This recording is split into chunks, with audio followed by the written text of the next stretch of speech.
And we are at Digital Media Forum, and we're having guests too at our pop-up studio for today. Hi, I'm Joe Kazi. I can say that I'm simply a producer. I've been working as a senior executive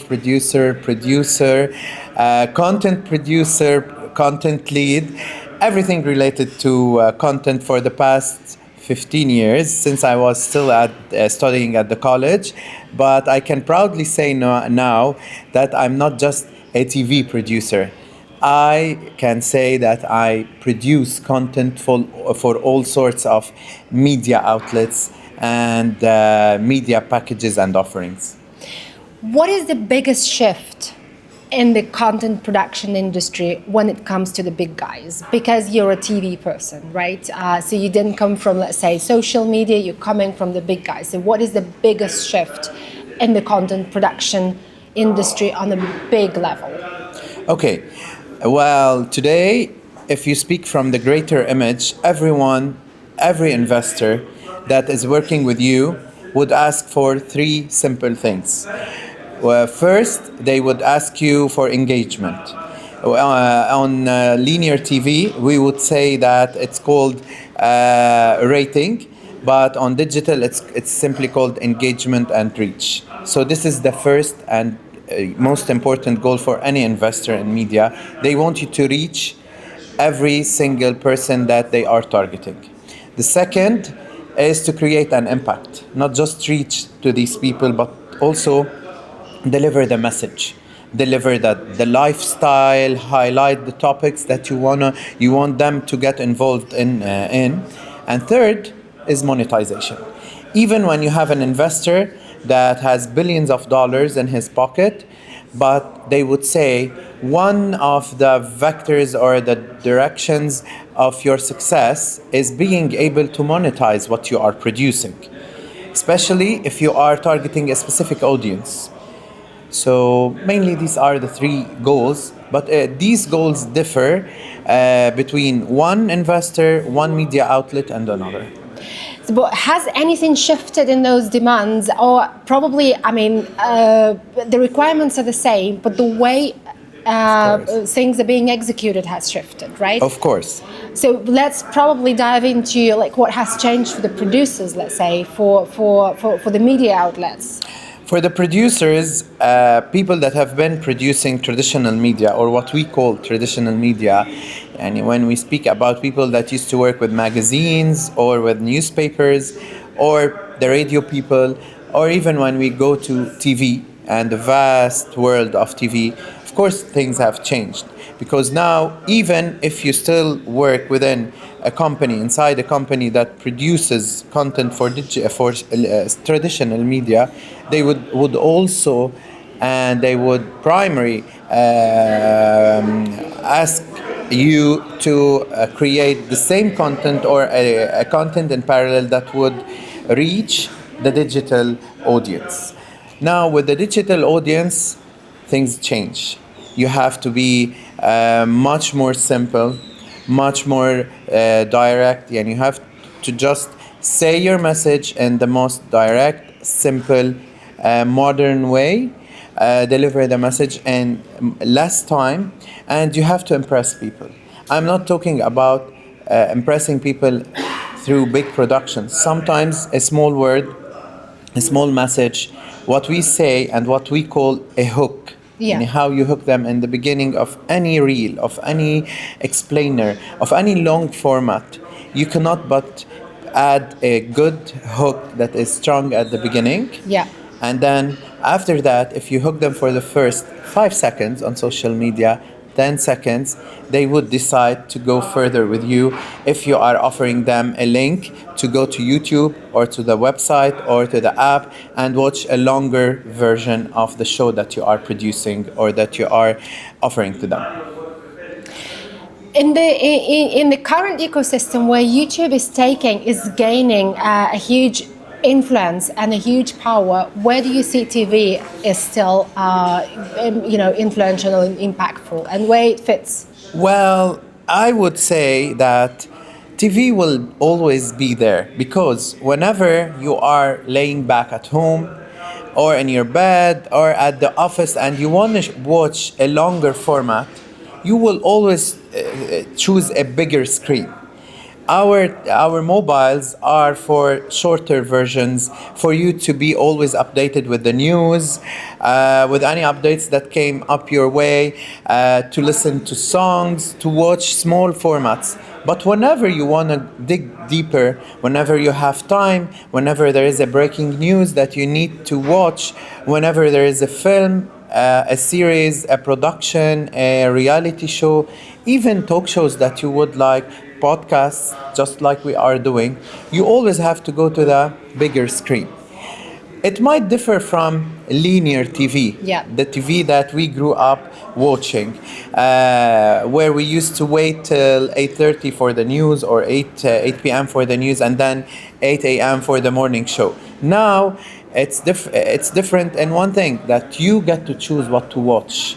No one will tell you that this is my grid and you have to watch me at this time and there is a promotion and you cannot skip the ad.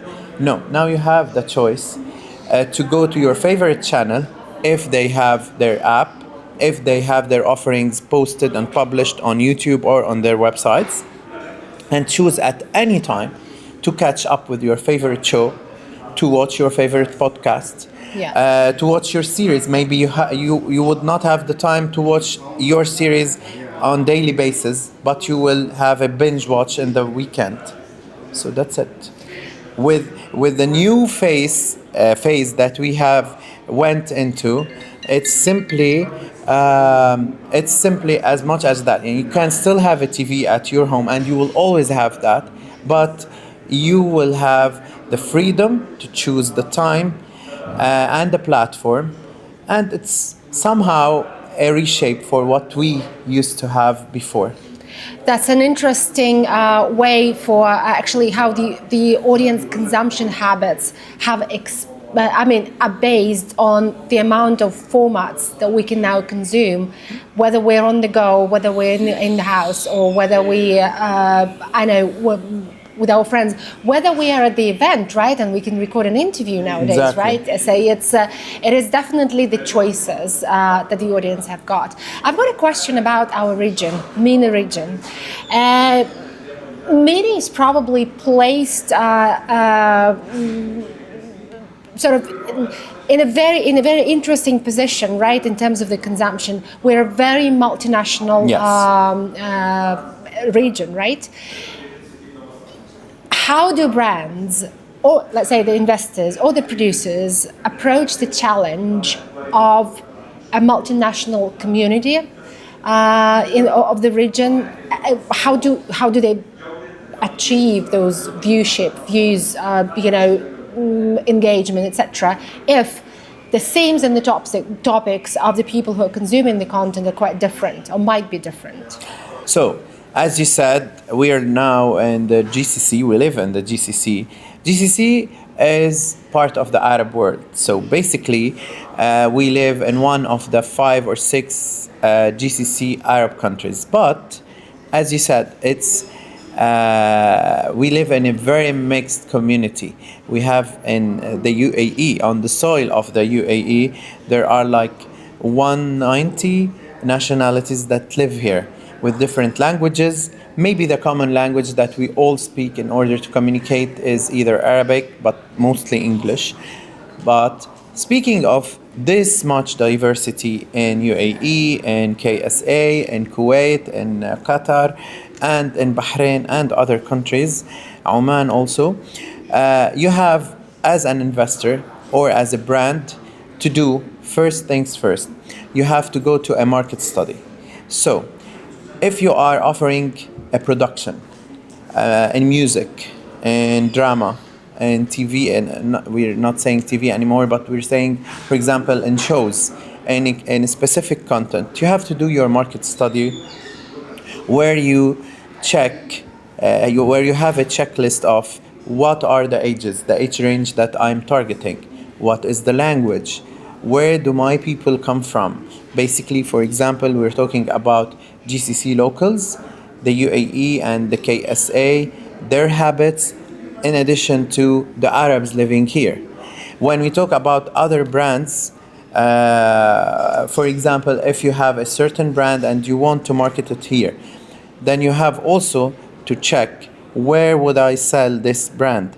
How can I tell them that for this age range, for these people, what is the common message that I can pass to a British lady and a Saudi young Gen Z guy and an Emirati housewife? I want to tell them that I've opened this resort for you, or this restaurant, or we're offering this brand that is freshly now in the UAE. You have to do a mix that would reach them all and tell them that it's interesting for them. That's if you are promoting a brand. And again, we're going back in a different format, but to what's called a hook. You can be inside this. You have to buy this.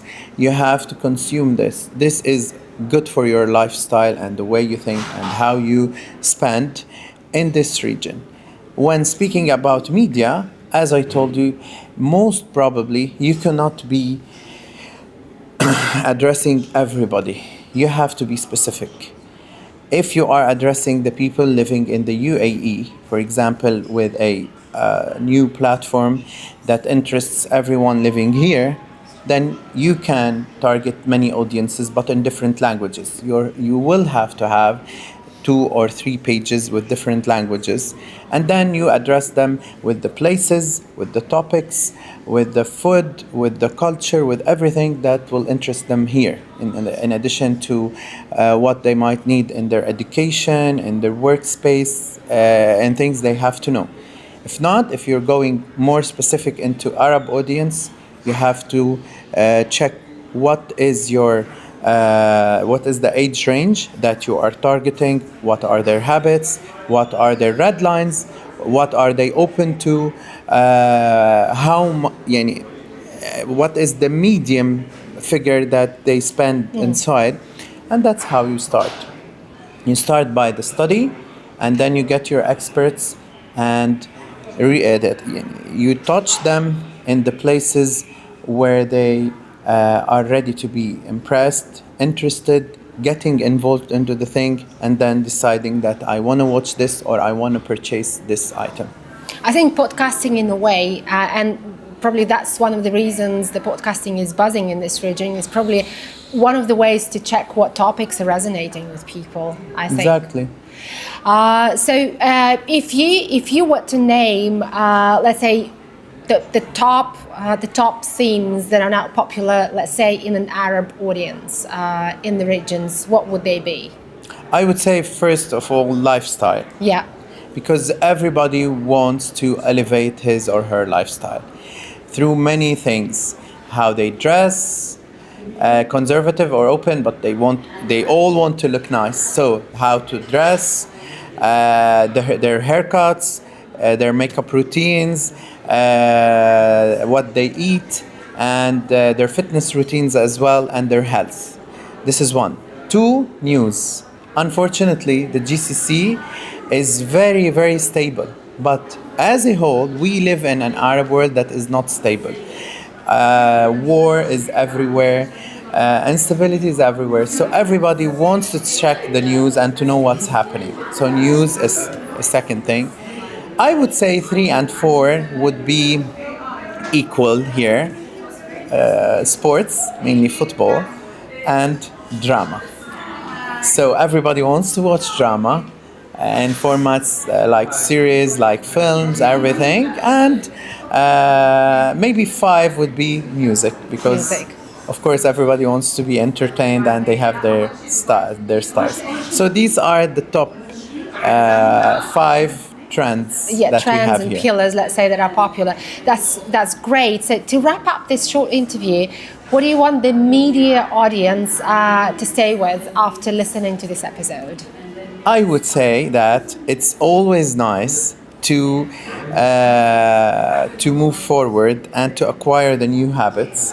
We all have mobiles. We all follow pages that represent us and that give us, in short formats and in few words, whatever we want in these 5 topics. But we have to keep aside يعني in one part of our lives the main core of media. We have to keep a deeper part. Okay, go viral, watch the trends, be part of it, have your social media, work on that, but also never forget that media is deeper than that. Watching good podcasts make you يعني someone with more knowledge, keeping up with the news, with the good films, having a wide screen, a flat screen is as important as having the mobile.